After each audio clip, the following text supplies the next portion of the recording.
Hello everyone. Agra किल्ला तर पाहून आपल्या सगळ्यांनाच माहिती आहे. पण आग्रा किल्ल्याचा इतिहास तुम्हाला माहित आहे का? चला तर आजच्या या व्हिडिओमध्ये आपण आग्रा किल्ल्याबद्दल जाणून घेऊया. Hello everyone, me Saloni and let's explore Agra किल्ला विथ मी. विश्वप्रसिद्ध ताजमहल नंतर भारतात सगळ्यात जास्त पाहण्यात येणारा हा आग्रा किल्ला 2.5 किलोमीटर मध्ये पसरलेला, यमुना काठी वसलेला आणि मुघलांद्वारे बनवलेला असा भव्य किल्ल्याच्या संरक्षणासाठी किल्ल्याभोवती असे दोन मोठे पाट बांधलेले आहेत.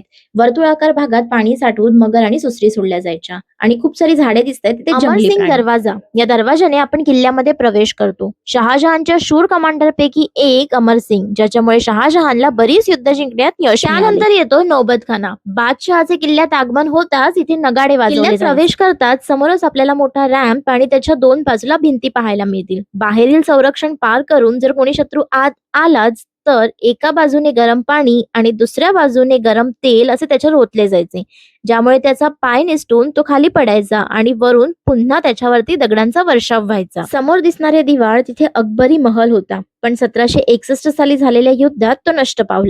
वर दिसणाऱ्या संरक्षण भिंतीवरून सैनिक किल्ल्याचे रक्षण करायचे आणि शत्रूचे आक्रमण झाले तर तिथूनच त्यांच्यावर वार देखील करायचे. जहांगीर महल, अकबरने आपला मुलगा जहांगीरसाठी बनवलेल्या या महालामध्ये राजस्थानी आर्किटेक्चरचा उपयोग झालेला पाहायला मिळतो. जहांगीर महल मध्ये रंगमहल, डायनिंग हॉल, लायब्ररी अशी सगळी सुविधा त्या काळी होती. महालाच्या एका बाजूला खुलं अंगण सुद्धा आहे आणि ज्यामध्ये खूप सारे झरोके म्हणजेच खिडक्या आहेत आणि त्या खिडक्यांमधून यमुना नदीवरून वाहणाऱ्या सुंदर हवेचा गारवा अनुभवता येतो. शहाजहानने आपल्या दोन्ही मुलींसाठी इथे महल बांधले आहे. विशेष म्हणजे आता जरी याचे छत पितळेचं दिसत असलं तरी त्या काळी ते सोन्याचं होतं. शहाजहान मुमताज बेडरूम, खास महल. मुमताज पर्शियन असल्यामुळे या बेडरूम मध्ये आपल्याला पर्शियन डिझाईन पाहायला मिळते. शहाजहान जेल, औरंगजेबाने इथेच शहाजहानला 8 वर्ष नजरकैदेत ठेवलं. शहाजहानच्या काळी बनलेल्या या मार्बलच्या महालांवर मौल्यवान रत्नांचा वापर केला आहे. काळ्या दगडात बनवलेला खास बेल्जियम वरून मागवलेला जहांगीरचा आसन बघा. समोर आहे तो दिवाने खास, शहाजहानच्या खास लोकांसाठीचा हा खास महल.